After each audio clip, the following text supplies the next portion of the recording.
What is up? Seth Mosley here on the Made It Music Podcast. We've got a good one for you here. We've got Jason Davis, my new friend. Yes, nice to be here. It's funny, we were just talking about before we dive into this. It's funny how like sometimes meeting people, it takes like doing a podcast together to get us together, because both of us have been wanting to meet each other for a long time now, but finally making it happen, thankfully. Very happy about that. So before we jump in, just want to make a quick announcement that this past month at Full Circle Music has been super exciting on our social media accounts. We decided that to better serve you all, we would divide up some of our social media accounts, and basically we turned our Full Circle Music Instagram into a Full Circle Publishing Instagram account. We have a lot of pieces going on at Full Circle Music, and we just created a brand new Full Circle Music Instagram page. So these changes are going to not only help us better serve you all by providing, different types of content for each account, but will really allow you to be clued into what Full Circle Music Publishing and Stacy Wilbur are up to, as they provide so many awesome resources to you that we want you to know about. So head over to @officialfcmusic, as in Full Circle Music, and @FCM Publishing on Instagram, and check it out. All right, let's jump in. Thanks for being here with us today. Thanks for having me.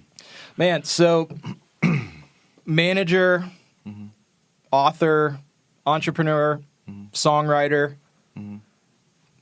you just kind of do it all. Well, I mean, it's been 22 years now, heading on 23. So I think just all the years have been doing it, and having to at moments reinvent myself, just to stay relevant and find the path where God has me, has led me to, and I'll say this, I've always been very open. I've always been open to wherever God is leading me. And I've also, when it comes to business, can't say this in my personal life too much, but when it comes to business, I've never really had any fear. And so I'm open to try anything, do anything. I'm not afraid to fail. So I think that's led me to dabble in different areas and land in different places. So yeah, well, man, as I was just doing a little research on you and your story and trying to kind of prepare for this podcast, I've kind of come up with what I think are three things that really stand out in your story, and I think will be a big benefit to everybody listening today. And that is what I'm kind of calling this morning the title of Patience plus Prayer plus Proactivity equals Music Business Success. I love it. And you've exemplified that really well. So let's start with chapter 1, which is the patience part. Yes. Take us way back. How did this whole thing start for you? Like getting into music? Yeah. Well, I guess you could call it patience. I didn't really understand the journey I was on when I was a kid. I always thought that people in the music industry were the people that were on my television, and people from small towns like me did not get into the music business. But I became just in love, kind of addicted to songwriting as a kid. And so I didn't really understand that this was the beginning of a patient journey. But I basically, at times living at home when I was a teenager to eventually in my early 20s, having a job, living on my own, I always wrote songs every day. There was probably very few days over, I would say 15 to 23, maybe about 8 years that I did not write songs. So it was just something that I did every day. And then when the door cracked open to the music industry and I actually got in it, which I couldn't have even thought was possible, I think just seeing that I had been writing for 8+ years, maybe 10 years with a band, but 8 years on my own, I think I saw that, wow. Here I've been doing this for 8-9 years, and then a door cracked open. And then once I was in the room that I wanted, dreamed of being in, I think I always realized that, hey, this thing was 8 years, 9 years in the making. So if I enter into something and it takes me 5 to 10 years to get there, it's not the end of the world as long as I'm on the path to get there. So. Sure. So started as a songwriter, and you had some success as a songwriter, but you have this interesting story that we were talking about before of it really started with like 5 chords. Yes.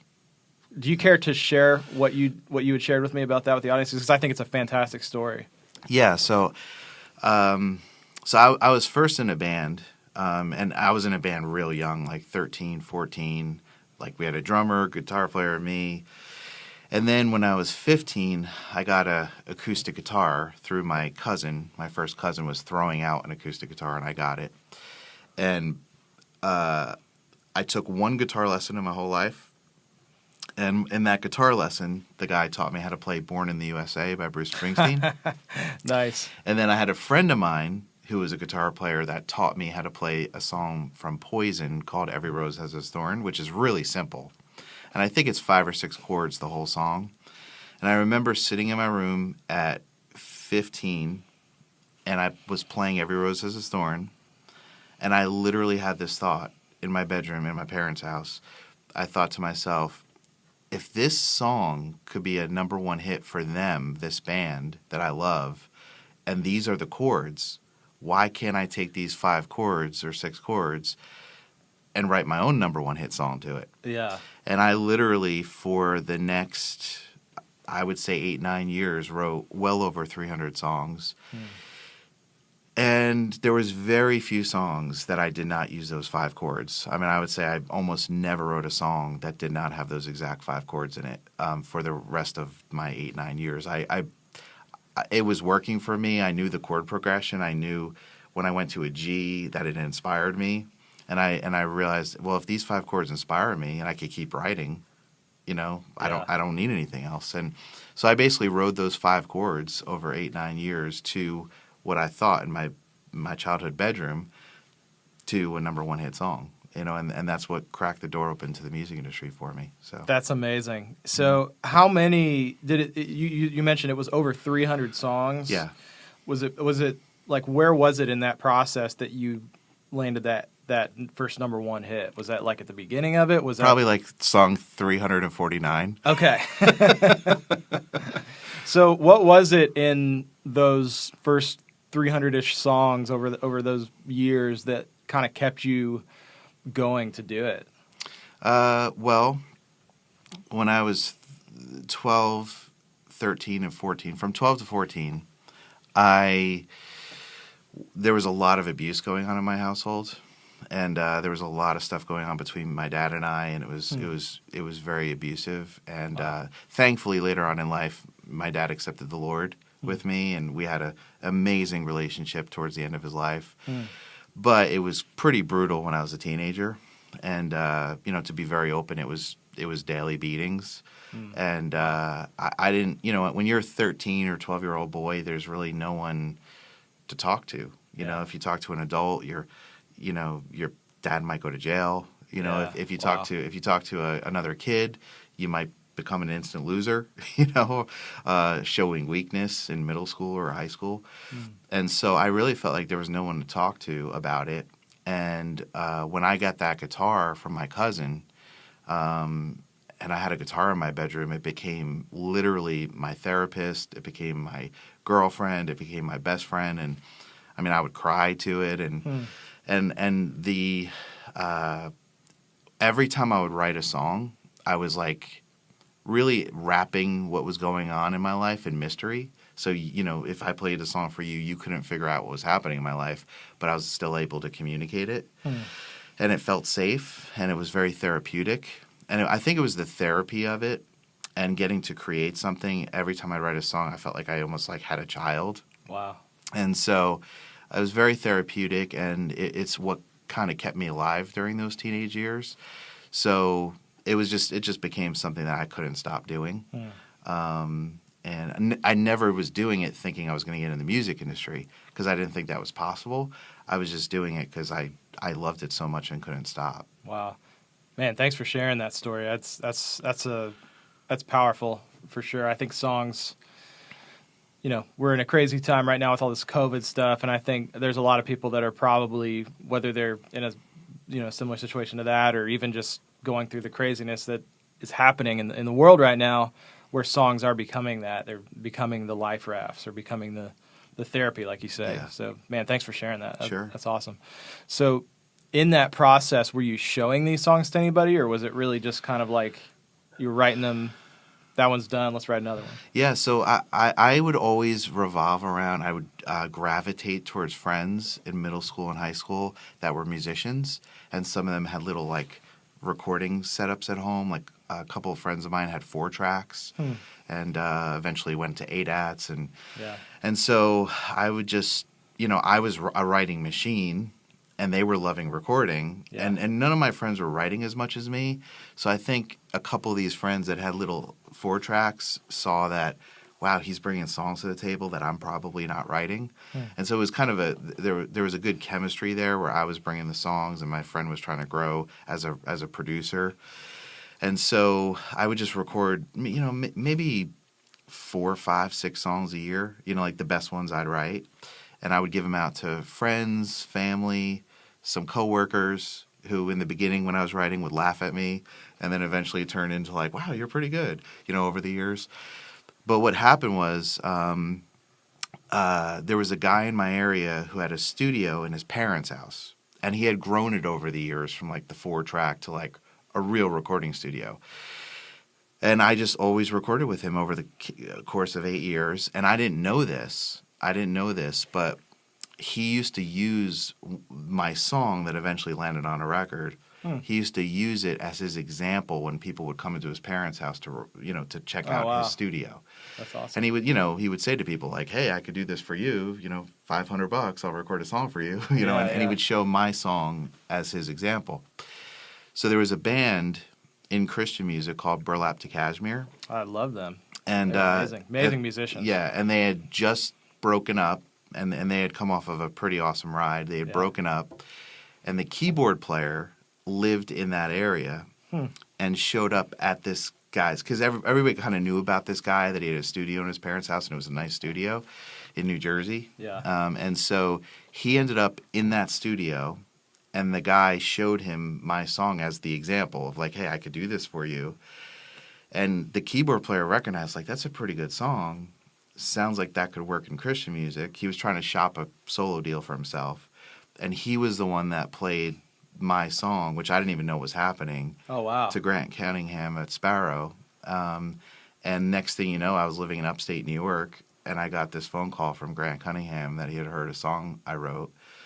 So that's kind of how it all So you weren't like out pitching it and hustling and saying, no. And I had no idea that you could even do that. Yeah.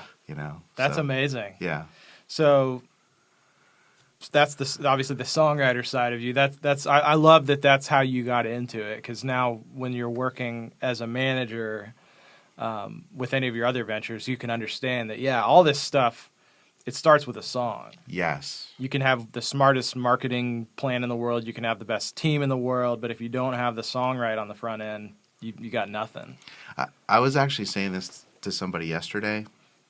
I said, like, all the fight, all the pushing and fighting and challenging, like, it doesn't come when you release the songs. Like, you have to work behind, obviously, any product. Yeah. But the fight really is when you're creating, because you can't change something that's already done, and a product is a product. Yeah. And I always say, all the power or lack of power is contained in that song. And you can't sell it. You can try to expose it. Yeah. But it's gonna do the work for you or not. Yeah.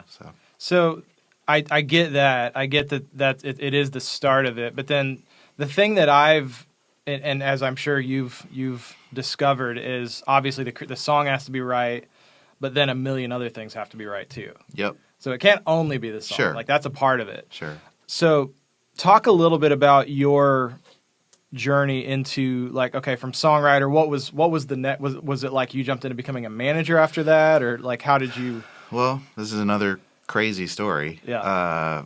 Well, I think first, I was pitching my songs aggressively. Once that door opened with Sparrow Records in Nashville. You kind of learned, okay, that's the thing. Like I realized, okay, you can do that. Yeah. But I was living in New Jersey, New York, so I started literally cold calling record labels in New York City. Wow.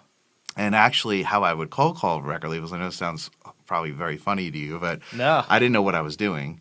So I whipped out, once I landed the song on the record, I looked through my whole CD collection, and on the right hand of the spine, it says the record label name. And I wrote down every record label name on a notepad. And I know it sounds hilarious, but I had no idea if, for some reason, any of these companies might be in New York City, which is hilarious. But I just had no idea. Yeah, yeah. So I literally, the first call I made was to 411, and I said, "Hi, by any chance is there a Sony Music in New York City?" and they literally, I'll never forget, the operator was like, "Please hold for your number." I was like, "No way, they're in New York City." And so I wrote down the phone numbers of every record label, and I called the first record label, which I wonder was, if that's even still a thing, 411. yeah, I don't even know. So I called the first record label, which was Epic Records at the time, and I literally called up and I said, "Hi, I have these songs. I would like to show them to somebody who's involved in like music, and they're like, "Do you know somebody here? Because you have to be a manager or a lawyer to be able to pitch stuff to us." And I hung up, not sure what to do, and I thought all night long, and it hit me late at night that night that, well, I definitely can't be a lawyer. I'm not a lawyer. And I thought to myself, is there a rule saying like I can't manage myself? And I called back the next day and I said, "Hi, I'm a manager and I manage a songwriter. Can I please speak to somebody in the music thing?" And the operator, like whoever answered the phone from Sony, was like, "Please hold," and they transferred me to A&R, and I started leaving messages and begging, and one day I just kept calling, and one day I called and this guy Marvin Peart actually answered the phone, and that was my first meeting, and I was pitching my songs. So how did you transition that? Because he's thinking, okay, I'm talking to the manager. Yeah. Do you have like an alter persona? No, or I just something? walked in and I said, "Hey, I've got songs," and and he didn't, He didn't care. Yeah, he didn't care. So, but in that first meeting, again, I had no idea what I was doing. In that first meeting, I played him a song. He didn't love it, and he said, "Well, since you're here, I just want to let you know, I'm looking for songs for this girl." And he held up a picture of Mandy Moore. He's like, "I just signed this girl. She's kind of like a Britney Spears kind of thing. If you have any pop songs that would work for a girl like this, you could send them along." And there was something about that moment that clicked for me that, like, wait, they're also like, they're looking for artists too. Yeah. Like just something about him holding up the girl. I was like, maybe I could find the girl too, or the guy too.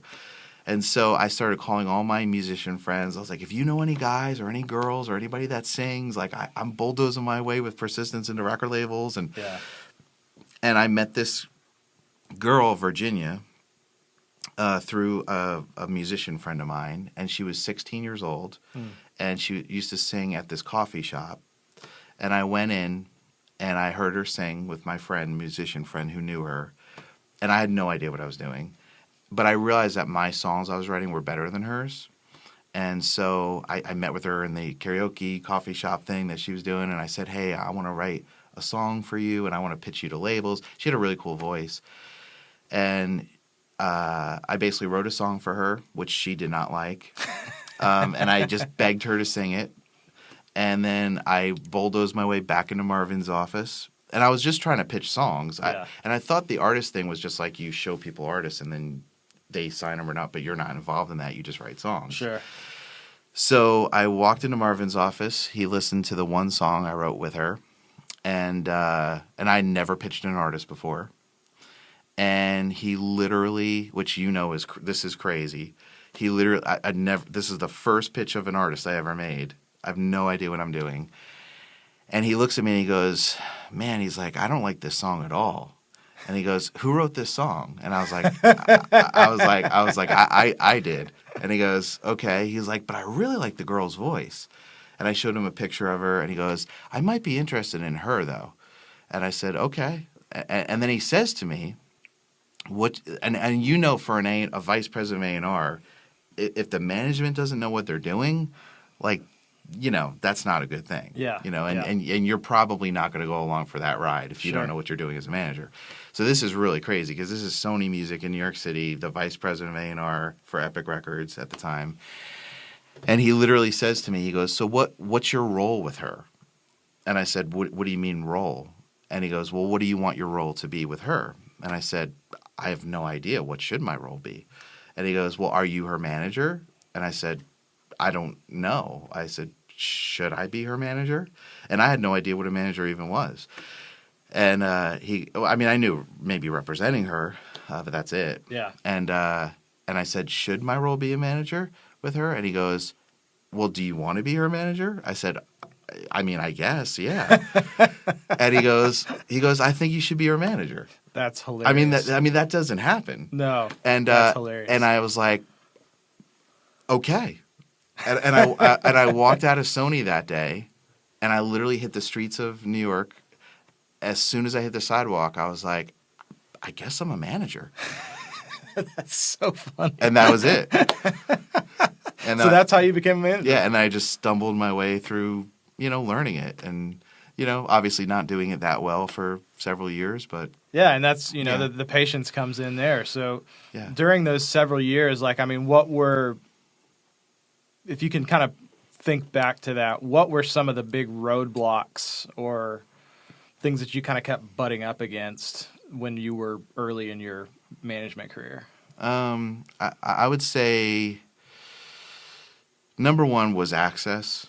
I realized that I needed to, and there was tons of A&Rs back then. There was A&Rs falling out of trees back then, 20 years ago. Sure. I knew I needed to know a lot of A&Rs, so just building relationships in New York, and in mainstream music, it's like two different sides of the country. Yeah. So I had to build relationships in New York, and then I had to build relationships in LA, and that was just hard. Yeah. It was hard to get into people's offices. It was hard to network.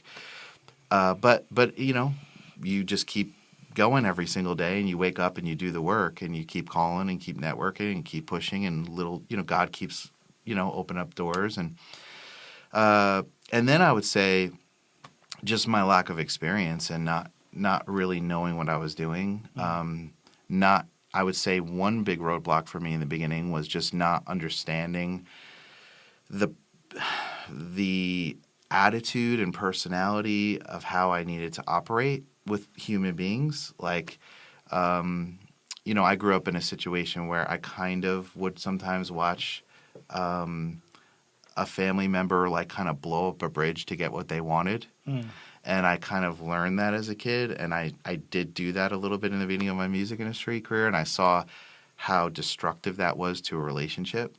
And so I think, and then also realizing, I think it took me a little bit to realize that the record label is truly a partner. And I kind of viewed the record label as you should be doing this more, you should be doing that more, and it's truly a relationship, and it's truly a partnership, and you have to take responsibility for your end of the partnership, and not expect them to carry the weight. So I think those were some roadblocks in the beginning that I had to learn, and some of it I learned the hard way. Yeah, interesting.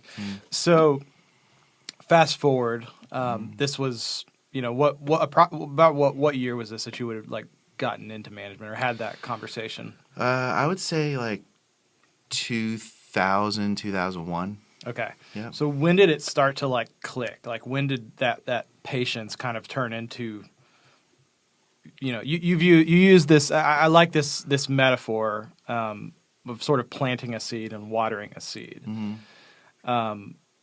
I love that because that's the thing that you can control. Yes. You show up every day, you can control watering it. You can't control whether it blooms and whether the sun shines on it in the right way. So what was the moment where that seed started to break through as a manager? Yeah, I would say the first maybe 3.5 to 4 years, something like that. I was kind of limping along. There were some artists I got deals for. There were some artists I got development deals for back then, which obviously doesn't really happen too much anymore. But none of those deals really materialized into much, and I was definitely kind of struggling.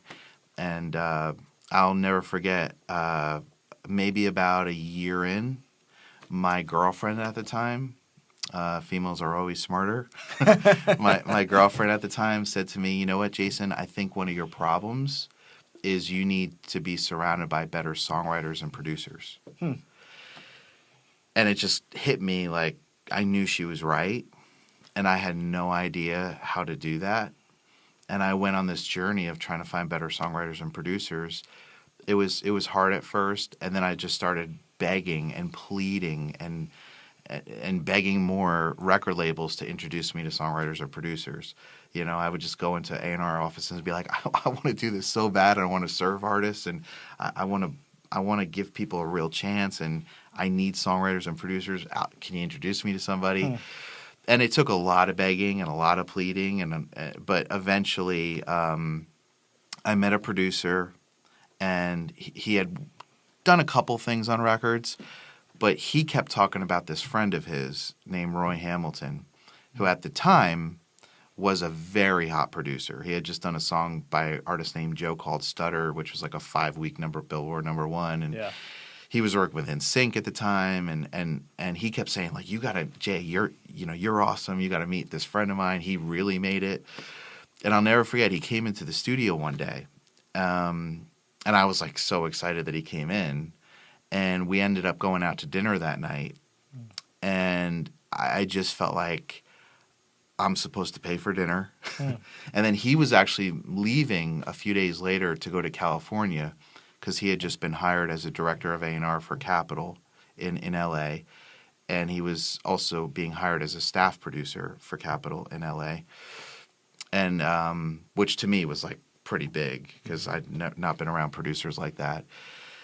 And we ended up, we were in a mall in a TJI Fridays, and I paid for dinner. And then since we were in the mall after dinner, he went into a DVD shop to buy DVDs for the plane flight. Sure. And he went to the counter, and I was like, I'm going to buy these for you. And it felt so cheesy, and looking back, it felt really cheesy, like buying another man's DVDs. Yeah. But he remembered that. Huh. And, you know, he had said something to that producer like, man, Jay should move out to L.A. one day too. Like, that guy's really cool. And me and the producer kind of stayed in touch, and he ended up being the first producer I ever managed. And he was landing on records left and right, and really in the mix. And he found a rapper that he thought was great, and he signed a production deal with the rapper. And he told the rapper, like, Jason's your manager. And the rapper at first didn't want me to manage him, but you know, we had a 3-person. You know, we sat down, and 3 of us. Sure. And the producer's like, he is your manager. You understand me? Like, he's your manager. And that was the first time I ever shopped a project to record labels that had a very serious producer involved. Okay. And the difference of reaction I got from record labels was literally jaw-droppingly shocking. Just because it's got to be the songs were better. The production perception, was better. People knew who he was. Yeah. There was some trust in him. Like, they knew that, you know, they could probably get to a success if he was behind it.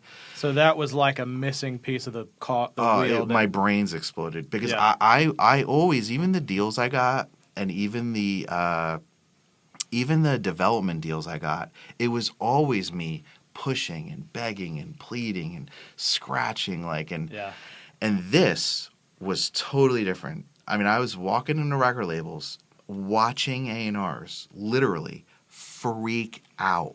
Yeah. Like, I mean, they'd hit play and they'd jump out of their chair and be like, "Do you understand this?" Like, you know, and I'd be like, "I think I'm understanding it," you know. And I mean, I watched presidents like go walk around their desk, sit at the edge of the desk, and like look down at us and say, "Let me tell you about the history of Sony, and let me tell you about, you're the next Mariah Carey," you know, like, and I never saw a label sell me. Yeah.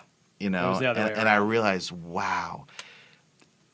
And I'm just saying, from my perspective. Yeah. Everything for me was about the producer. Yeah. And the songwriters. And I have this passion to try to find artists, but I was never the greatest songwriter, and I needed people around me that were, to be able to serve these people that I was meeting. And that was the missing key, at least for me. And that's when and then all of a sudden I'm getting into presidents' offices of labels, and relationships are just growing. I mean, once you're, you know this. I mean, once you're in presidents of labels offices, like, you grow. Yeah. You learn from the meetings, and people start knowing that you're getting into presidents' offices, and deals are happening, so that was the connector for me. Yeah, it's all the producers and the songs. That's where it starts. So I'm jumping around a little bit, but you've hinted at it in this conversation through all those years of patience and just, like you said, persistence. What part has prayer played in all of those years of just showing up and doing what you can do? Well, that's amazing. Amazing question. So when I started in the music industry, I didn't know God at all. Borderline atheist, and brought up in a Jewish household, mom and dad Jewish. And so I didn't know Jesus at all. I didn't know the Bible. I had no idea about prayer. So when I first started in the music industry, this is what I would always say to myself. I would say, I want to meet the biggest people in the music industry. Like, I want to be at the very, very top of the mountain. Why did I want that? Because I knew that that's where, like, deals happen, and did I want the deals, like, for my own glory? Probably a little bit back then, which is why I struggled too. That was probably a roadblock for me as well. But I just wanted to help people. I had a dream as a kid that I didn't even know I had, and it happened for me, and my life changed, and I wanted to meet someone that was like me, and try to help do that for them.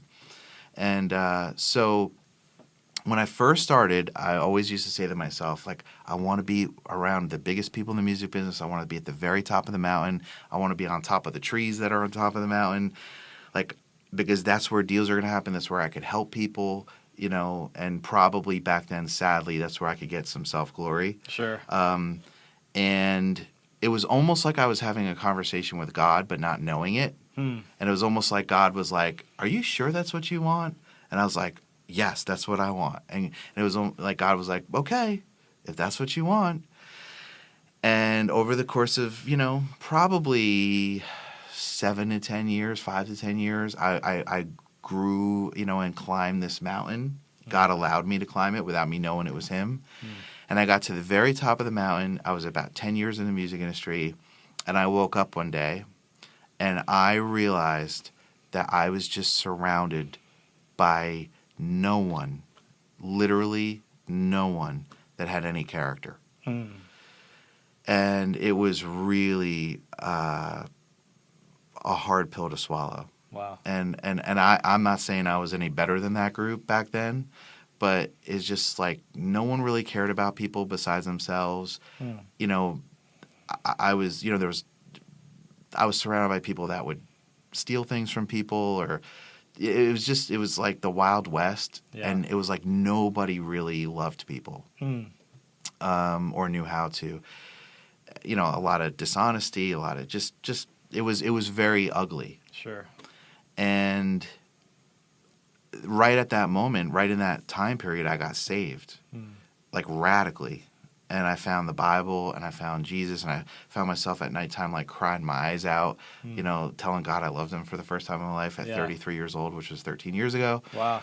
And I was apologizing to God for, like, 700 things I had done wrong in my life, and I felt like he was forgiving me.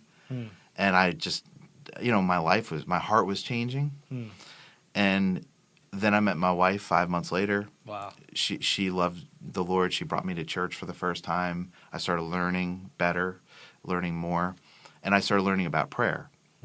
And one of the first things that happened when I started learning about prayer was I just felt led to be praying over, like, what I felt like I was, like, surrounded by, like, just – I felt like I was, like, in a sewer, like, with the people that surrounded me and just the kinds of music I was involved in.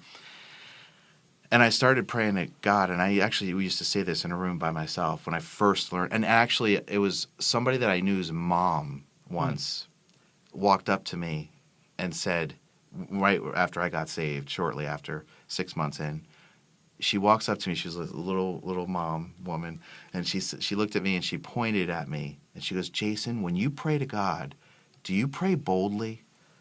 And I was like, no, I mean, I don't pray bold. Like, that's God, like, Yeah. And she's like, you need to pray boldly. And that really hit me.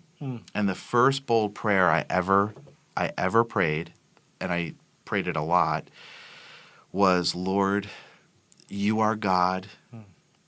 You are endlessly infinite. Anything's possible. Surely there has to be people in the music industry, songwriters and producers, or just people in the business that artists could work with that actually have a heart to serve people. That actually, like, they are at the top of the mountain, they are great at what they do, but they actually love people, and they know, and they're safe, and like, there has to be somebody on earth like that. And the circles I was surrounded with in LA and New York, just that was not around me. Yeah. And God started whispering to me a few months later, like, I want you to pursue the Christian music industry. Like, that's where you're going to find the heart. That's where you're going to find the top of the mountain songwriters and producers that actually care about others. And God just showed me the way and kind of led me one step at a time. And the more I got back into, I would say, Christian music, the more, God started revealing that this is where you find the heartbeat. Wow. Man, I love that. Thank you for sharing that. I resonate a ton with that, just because it's really in direct alignment with what we talk about every day at Full Circle. Is like, I think one of the strategies that God gave me and my wife early on was, oftentimes in music business, or in any business for that matter, it's kind of a struggle your way to success, or whatever, that kind of thing. Just anything you can do to get there. And our strategy that we felt like God gave us was serve your way to success. And so that's why that resonates hugely with me. And that's not me tooting our horn saying, hey, we figured that out. But it's like, that just works. Like, it's just, you feel better about the process. You're helping people. And, I think even the old sales guys like Zig Ziglar, like, you help enough other people get what they want, you get what you want. Yeah. I think there's some kind of a God principle in that, even if he didn't know that he was saying that. Yeah. But I just love that, man. And actually, if I could add, Yeah. One thing that God has showed me fairly early on, and I haven't always done this perfectly, but he showed me early on that, and this is just what I felt like he said to me. Yeah. I felt like he said, because maybe there was enough of this in my life in the past for a couple lifetimes, but he said to me, Jason, when you pray, don't pray for yourself. Like, always pray for something that will benefit others. Like, you're not in it. Like, pray for other people. So the prayer really was like, Lord, please, like, deliver me, like, the best songwriters, the best producers, the best of like, the best vocal coach, like, the best of people that will love people. People will be safe, but they're going to get the best of the best, not for my glory. Like, I no longer, and I'm just being open, I no longer want the fancy car. Yeah. And sadly, I wanted that years ago to maybe show people that I wasn't a loser. Sure. But what do I want today? I want to, for God to use my gifts to hopefully, like, love and serve people, so their dreams, or the dreams that better said he planted in them, can be realized, or have a shot to come true. Yeah. And so, I think the ultimate thing that prayer has taught me is that's how you insert heart, and love and kindness and honesty and sincerity and all the good things. That's how that gets inserted into business. Yeah. And so, yeah. That's awesome. So, man, and even just in sort of preparing for this, like, as I was listening through some other interviews and things you've done, just that really hit me in terms of just prayer. It's such a simple thing that I was convicted in that moment of, like, man, as a believer, that should be the first place I go for everything. Like, when I wake up in the morning, that should be the first conversation I have. When I walk into a big meeting, that should be the thing that's on my head, and not like, how am I going to impress this person, or what's the strategy here? It should just be prayer. And man, for a lot of people out there who aren't believers or Christians, listen to that. It may sound kind of woo-woo or whatever, but I mean, I can say for me, that's what works. And obviously for you, that sounds like a big turning point. And I have noticed this because I've just been, I've been in and out of praying like I should be, for, at least the last decade. And there's been seasons where I'm praying like literally over everything. There's seasons where I've prayed before every phone call, before every meeting. There's been seasons where I'm literally on my knees in my office alone before just a typical meeting comes in, asking God to show up and for him to speak through me and give me clarity, give those people clarity, whatever. But then there's been seasons where I forget and I don't do it. And what I've noticed that's been amazing to me is every time me and my team go into a season of praying for artists we're working with, I mean, I can't deny the results. Yeah. And it's not that we're doing it to get the result. We're just doing it because that's the right heart to have for others. But the difference of like successes that come versus don't, I mean, it's a very noticeable difference. And at least for me, like what I've seen. That's and that's your story. People can't deny that. So I think that's and the other thing I would add to that is just the should mentality of like the thing that I've always had to wrestle with because I grew up in the church and grew up going to Christian school my whole life, and when you're in it, the battle isn't even like doing it or not. It's more like the feeling of guilt if you're not doing it. And where I've come to personally, and what me and my wife believe is like it's not a should thing. Like a relationship, it's that's all it is. It's talking to somebody. Like, of course, I should talk to my wife, but I don't want to go into it with a feeling of like obligation or like this is something I got to check off my list every day. Right. But I know exactly what you're saying, though. Yeah. That makes sense. And if we have a super busy day and for some reason we don't get to talk to our wives or husbands or whatever a lot that day, we're still loved the next day. They're not going to smack you and say, hey, why didn't you talk to me for 30 minutes or whatever? Yeah. Right. Yeah. So I love that. So patience, prayer, and then obviously the big piece, what we can control is the proactivity part. Yeah. You've started and been involved with a whole lot of companies. You've got 117 is that's your main company. You have Radar Entertainment Group. In the past, you've worked with First Company Management. Yep. You've had a lot of kind of company ventures, which really the company is kind of the manifestation of like this is what I'm doing. Can you maybe talk a little bit about from that season of like, okay, I want to pursue Christian music. You got saved. You feel like you had this whole new spark. Did the companies kind of come out of that season, and like how did that develop? How did that evolve? How did you start those? How did you choose what you wanted to get involved in, and how did they grow? So for me, I think everything grew out of my desire to have relationship. I love having relationships with people, and I love when the relationships last for a long time. I've had many relationships that lasted 20, 25 years, and there's just a depth you get to when you've known somebody for so many years. And I found as an adult that I became so busy that I didn't have the kind of time for a relationship that I did maybe when I was in high school. Sure. And there's so many people I meet that I'm like, wow, that's like the coolest person ever. And there is a part of me inside, that is like still like a little bit like a little kid, where I see people, I'm like, I love you. Like, like you're the coolest person ever. Like, and this is just my story, but like, I just don't have time to develop relationships the way that I love to. And I've found that when I do business with somebody or I'm involved in business with somebody, it just creates this relationship where there's now an excuse to talk every day, or there's an excuse to talk once a week, or I found the business, the entrepreneurship to be a connection to people that I think like, wow, like I would love you in my life more. And how do I get you in my life more? Like how do I become family with you? And so I think what it's just been is over the 20-something years, like I'll meet somebody and there's a synergy there and there's a connection there and there's like this like desire to have a friendship with this person and just me wanting them in my life more.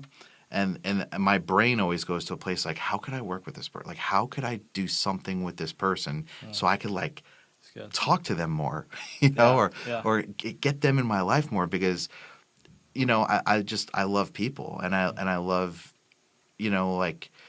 someone like you. It's like you've got your own experience, you've got your own, God's gifted you with your own, smarts and, like all, and unless you have a relationship with somebody, you don't learn about those things and that person could bring more wisdom to you over the, more knowledge in different areas. So it's just been me meeting people. And then also, too, maybe meeting people in different areas that I know I am not super strong in, but have a desire to grow in. Or, like, I might have one piece of something, but I realize they have the other.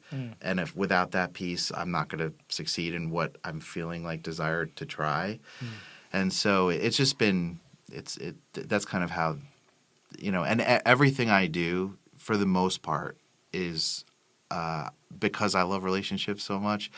I work with a lot of partnerships and where it's like I'm not really carrying the full load of that, so it allows me to do different things. Sure. Well, maybe talk a little bit about what do each of those things look like. What is 117? What does 117 do? What is Radar? Who are some of the artists that you guys work with as a company? Yeah. So 117, it really started when I started managing that first producer. It actually started a little bit before that when I was a songwriter. When I was getting into all these record label meetings as a songwriter, I had other songwriter friends, and I felt this desire to sign them, because I liked their songs and I knew they weren't doing anything with them. And I was like, why don't you let me pitch your songs? And I had a publishing company I had started. You have to start it with ASCAP or BMI. Sure. And I had won a couple ASCAP awards, and I was like, hey, like, let me sign you or sign your songs, and I'm going to bulldoze my way into labels and try to get them on records. And so that's kind of where 117 started. Like, I needed a company name. And and then it was, for a while, it was just signing producers. So I managed several producers in LA and a couple here in Nashville. But that was kind of years ago. And then, I've always had a passion, like that first artist I pitched to Marvin Peer at Sony years ago. I've always had a passion for finding artists and trying to develop them. It's, as you know, that's very hard work, but I love it. So I would say today that's more of an umbrella to try to develop projects or develop artists. Sure. Not really, currently not managing any producers. Sure. Radar Label Group there's a partnership I have with a guy named Brooke Heller out of LA. He's like an alternative music, genius, unbelievable with branding and great song guy. And me and him just hit it off. And we have one other partner. But that's really, when it comes to alternative artists that I meet, I have like a huge passion for some reason for alternative artists. Yeah. And I just love the music. I love the left of center part of it. Yeah. But on my own, I couldn't serve those artists like in, from start to finish. Sure. Well. I'm good with like songs and helping them get in the room with good people. But when it comes to the management side of things, like, definitely, good, but Brooke is better. So that's a partnership we've had for years, where we've signed, several alternative artists and developed them, and some have had quite a bit of success. Yeah. And we have a few that we're developing right now that are. Well, yeah, I mean, Radar has worked with Jimmy World and was it Plain White Tees? Yep. And so that's Radar. Yeah. That's awesome. So, and then there's the label side, right? Well, and then we have Noble Management, so which is thank you Lord, me getting back into Christian music. Sure. So we manage Austin French, and we manage we developed and manage a new artist Ann Wilson, who's signed to Capitol last October, that we're working on her first record. Awesome.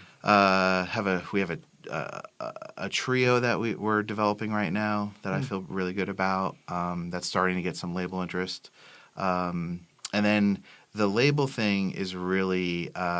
We do a little bit of that with Radar. So with Radar Label Group on the alternative side, like we will develop artists, and then if they kind of hit a certain level, we'll actually start funding it.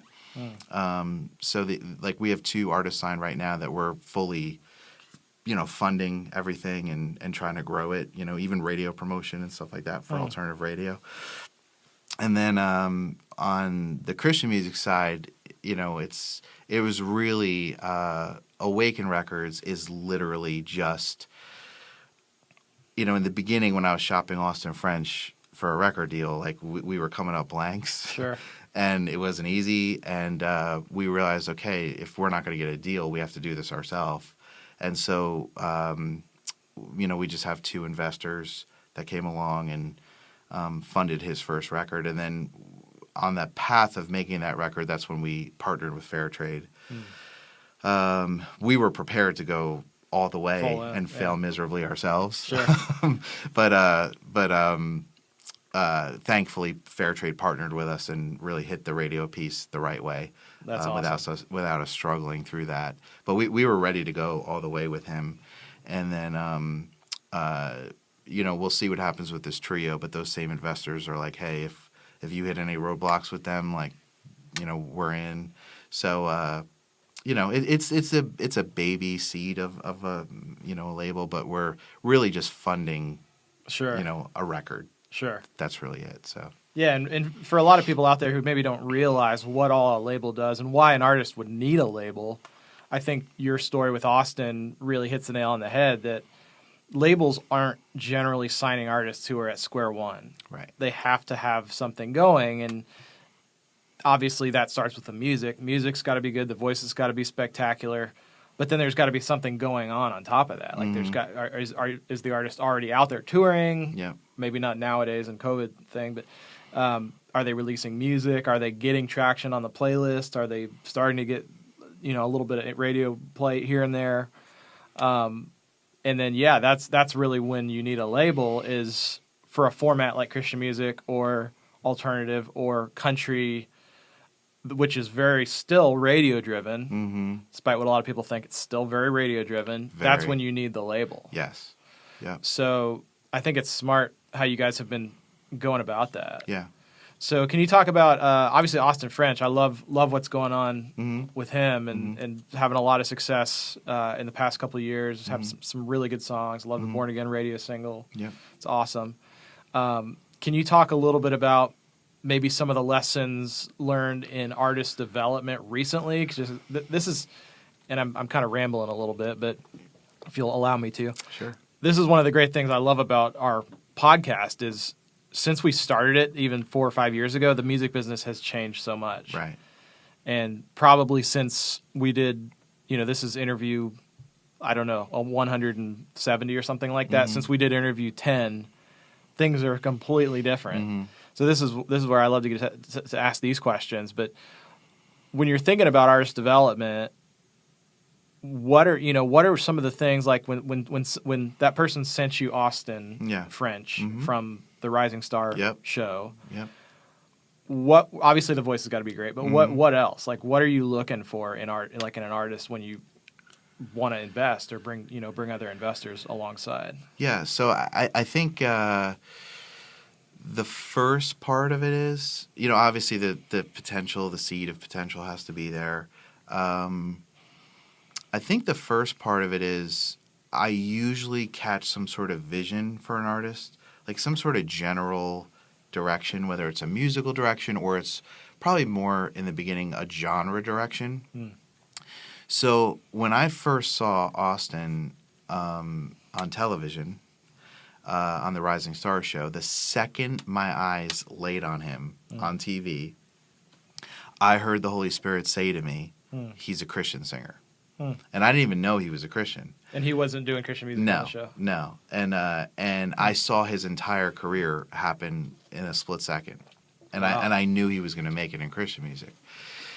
So, and that's just the vision I got for him. You know, some artists I meet and I'm like, you know, they're an alternative artist. I mean, I've met artists that tell me they're a country artist. I'm like, you're not a country artist. You're an alternative artist. Like, you know, or vice versa. Like, so I feel like. Is that just like a gut thing, or how is it like the sound of their voice, or how are you kind of interpreting that? I just feel like I've met so many artists over the years, and I've been doing this for so many years that, and I've seen artists, this is important, I've seen artists change directions over the years, Yeah. where I knew the artist for 5 years, and, you know, 1 minute they're a country artist, and the next minute they're an alternative artist, and the next minute they're a Christian artist, Yeah. and it's just like, no, like, you were always that artist, you know? Yeah. And so I think seeing artists change over the years, like, you know, as they're growing, realizing who they really are, I think, you know, just the kind of music that their parents were listening to growing up, to their heart, and, you know, I feel like that's maybe one of the things I'm good at, Sure. you know, is getting a vision for an artist, mainly in the beginning, just general genre, Sure. you know, not the Sure. pinpointed sounds. Sure. And so, like, for an example with Austin, when he walked in my office, I mean, I had in my head, if he's down with being a Christian artist, I'm down. Yeah. And if he's not, we don't have the same vision. Sure. And so I think a lot of it starts off with vision. And, you know, do I feel like this artist and I have the same thing that we're seeing? And then it's just, you know, trying to figure out, like, how well does this person listen? You know, how coachable are they? I mean, I would say, I don't know, I feel like more than anything else, I view myself as a coach. And I feel like, you know, I've taken all these failures I've been a part of over the years, and these, thank God's, the successes I've been a part of over the years. And I feel like I'm always coaching and teaching. And so if I have somebody that's really open to coaching, that's not too sensitive, that isn't too precious about what they're doing, is just, you know, malleable, doesn't take things too personally. Yeah. I could tell some hard things to, and they choose, you know, I could put a fork in front of them and say you should make a left, and they end up, you know, understanding why I'm saying a left, and they make the left. I think just shared vision is so vital to have a shot to get there. And I think the coachable thing is, so when I'm working with an artist, usually what I'm doing, especially like in the beginnings like that, everything I'm doing almost every single day is just coaching, teaching. You know, it's like, okay, how do we get their vocals better? You know, and I mean, I've when it comes to vocals, you know, not only will I usually put a singer in with a vocal coach, but I'll also, like, you know, if there's a certain, like, for example, like if they're lacking emotion, you know, I'll send them, like, isolated vocals of, like, Paul McCartney, you know, screaming his head off in the studio and saying, do you hear that? Like, I'll send them isolated vocals of Michael Jackson, like, crying on a record. And then 2 minutes later, he's screaming his lungs out in the vocal booth. And it's like, do you hear how free and fearless they are? And, like, that's where you need to get to. And just always planting seeds, like, showing them, you know, YouTube videos of, like, live performances. Like, you know, like, do you see how this person is engaging the audience right now? Do you see, you know, how are they moving their hands right now? Like, you need to move your you know, hands and arms more when you perform, like down to the microscopic details. If an artist doesn't know how to put themselves together, I'm getting my wife involved, who could be a stylist, and you know, just like we're working through outfits, and I mean, it could be literally haircut. You know, it could be how you're trimming your facial hair. Like, I mean, I am involved when it comes to the growing up of an artist. It's like every single microscopic detail, down to, like, how do you walk into meetings? Like, what are things that record labels want to hear, and why do they want to hear it? And making sure that the artist isn't just faking that answer, but that they understand why they need to have their heart in that place and think like that, and how to tell their story. You know, how to walk in a room and light it up.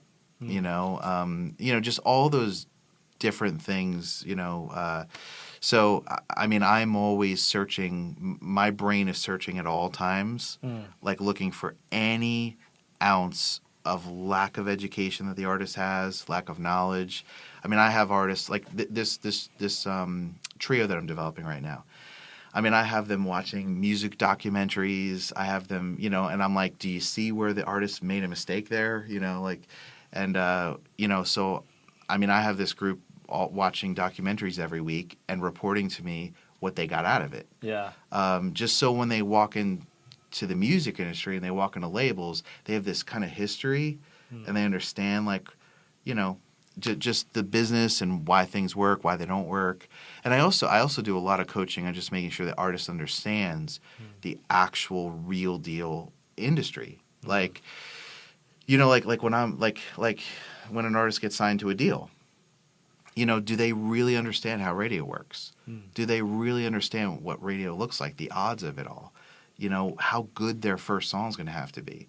You know, why songs are getting beat up on radio. Yeah. You know, and I mean, I'll send artists charts every week, and I'll tell them certain things to look at on the charts. And do you notice that this song is struggling? Like, let's talk about why it's struggling. Like, you know, and not that I've got that all down, and I know the answer to everything, but just the education part of it.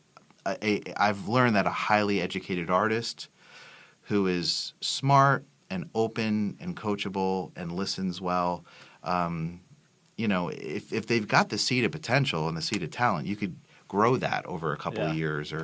But it's the coachability and their listening skills that I think are the greatest assets. Yeah. Well, in that, you hit on a really good point, that if they have the knowledge as a foundation or the education as a foundation, then it helps them overcome those seasons when emotion is going to run rampant, which if you're an artist, you're going to be emotional. Like you should be. That's why that's part of why you're an artist. And there's going to be seasons when the biggest battle to win is this voice inside your head of saying, why is this person achieving success and it apparently looks like they just happened overnight, or why is this song working and my song's not working? Like those are the biggest battles. So when you set people up, I love how you talk about that as a coach and a teacher.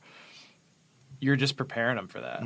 And also, too, I mean, there's endless details that I could probably remember that I'm coaching on all the time. I mean, I'm just always coaching. Yeah.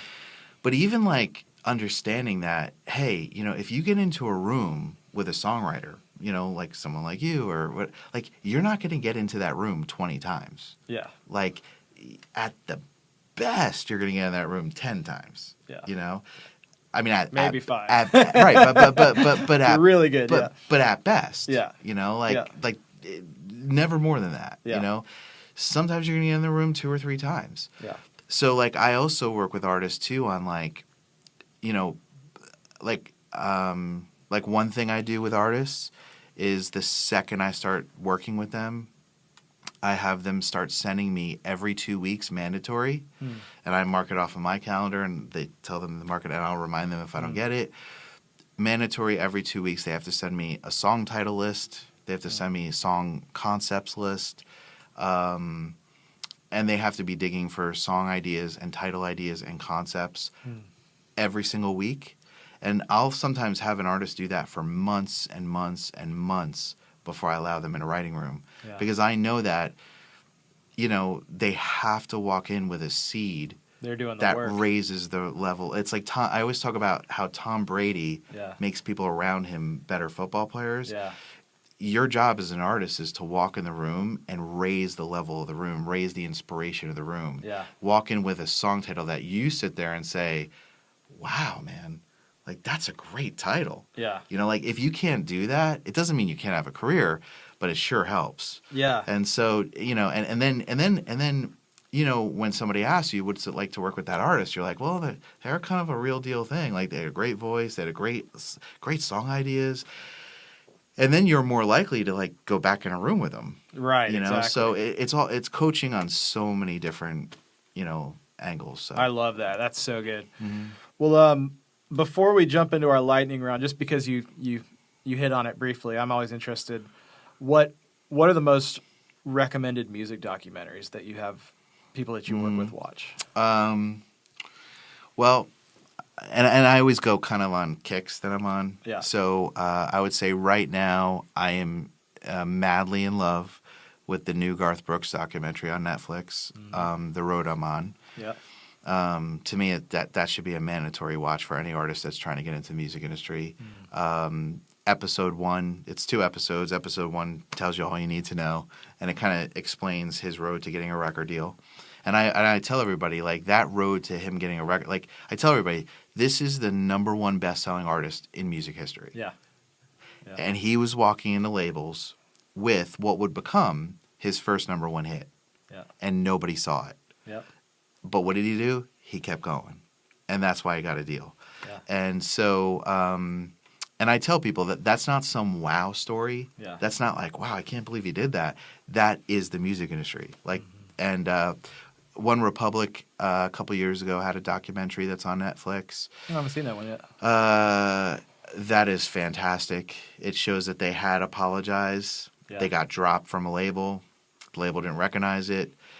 They didn't know what to do. They put it on MySpace, became the #1 song on MySpace. That's what led them to their second record deal. Yeah. I think the David Foster documentary It's really good. is fantastic. Really good. I think it just shows like just how passionate and determined, how he pushed singers. And it also shows like, I love the example in that documentary of Chicago, how he's trying to make them modern. He's working on the Chicago's best album ever. Yeah, top seller. Yeah. And the horns player is forced by David Foster to get on keyboards, and the horns player like hates him for it. But you know, it was dropping his ego and dropping his identity as an artist, and being willing to just bury it to make a great record. Yeah. That allowed Chicago to make the best record that they had ever made. And so I show artists that. And then there's also like, I think on YouTube, I think, and this is just stuff I love, but I love John Bon Jovi's speech when he was inducted into the Rock and Roll Hall of Fame. He talks about how he got a record deal, how he went to radio stations himself after no label, was interested in him with his first hit song, Runaway. And he got that song. That song was playing on 7 states on a bunch of radio stations before he got a deal. They're also on YouTube. They have the behind the music of the Go-Go's from the 80s. It shows that they had a top 40 hit, We Got the Beat, across the country. And labels were still saying no. So I mean, those are some of the ones that I lately have been pointing artists to. Yeah. Just so they understand, like, this is what you're walking into. Like, Yeah. This is a very, very seriously tough journey, but it's the perseverance, it's the not quitting, it's the being coachable, listening, and being willing to stick with it that eventually can land you somewhere. So I love it. Yeah. Very cool. Are you ready for the lightning round? Sure. All right. What would your perfect vacation look like? Man. Well, my wife and I, we went to St. Lucia once, and we stayed at like the coolest room ever. It was like open air, and it was like on top of this mountain, and you could, I mean, it was unbelievable. So we would not go back there, but if I could, we would go back there. Okay. So it was a little too on the expensive side. So yeah. If you could create a new ice cream flavor, what would it be? Man. Well, I love chicken parmesan, so. Chicken parmesan ice cream. Hey, we could try it. All right. I thought you were going to say like French vanilla or something. Get a little artist plug. No. It's probably going to be disgusting, but I'd be willing to try it. What's a great book you've read recently? I'm actually reading a book right now. Actually, I can't think of the title, but it's a book on Revelation. It's kind of like unpacking Revelation. And also, too, Kathy Gifford has a book, The Rabbi and the Rock or something like that. That's a fantastic book. So those are two phenomenal. I love books where I see a different angle or a mystery of Scripture unpacked for me. That's awesome. And those two books are great, for that. So very cool. What is the most useless talent you have? Man, I have very little talent in my entire life. So Doubt that's true. Useless talent. Man, I'm really. It's probably not a good answer. I'm just really not good at a lot of things. So I would say that I'm probably the one person that maybe can't answer that question. Okay, So, fair enough. Yeah. If you could time travel, where would you go? I would go back to. I would love to experience three things if I could. Can I pick three things? Sure. I mean, first of all, to me, like, to walk this earth with Jesus would have been like, and boy, do I not need that. I'm good. God is amazing. But I mean, that would have just been, unbelievable to be able to break bread with Jesus in those times. And I would say I would love to have, even though it would have been brutally horrible and it would have been so rough, I think it would have been amazing to be with the Pilgrims when they founded America.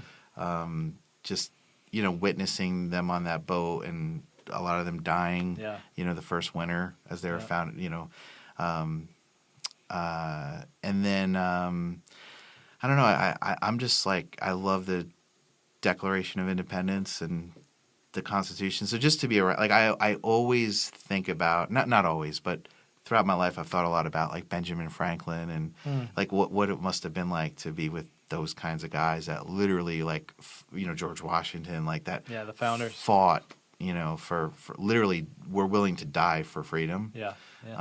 So yeah. That's awesome. So this has been awesome. We could probably chat for another 3 hours on all of your successes and things you learned from the business, but I know you're a busy man. You've got 117, you've got, the Radar label group, you've got Awaken Records, you've got a lot of stuff going on, and you're also an author. We didn't even touch on that in this conversation. So we are going to do a deep dive on, why write a book? Okay. How do you release it? All the good stuff like that, because you've been a part of a few of those now. Yeah. So if people are interested in checking out the deep dive, then go to madeitinmusic.com. Check out the show notes for each of the episodes. The one for this deep dive is obviously going to be right there. So madeitinmusic.com. Jason, thanks so much for being on the podcast. Is there anything you'd want to leave our audience with as we're signing off? I think I'm just so thankful that you brought up prayer. I would just encourage people to pray about things and develop as much of a loving relationship with the Lord as possible. And the Bible says that He is a lamp to our feet, and I have seen that play out in my own life. And so, yeah, I would say prayer. Good. That's awesome. Well, thanks so much, Jason. You're doing amazing work. Thanks for taking the time to be here with us. Thanks for having me. What's up? Thank you for watching the Made It in Music podcast season 3. If you want to check out any of the other episodes from season 3, click up here. And we talk in the show about these really cool deep dives with all this extra bonus content. And if you want access to all of those, click here.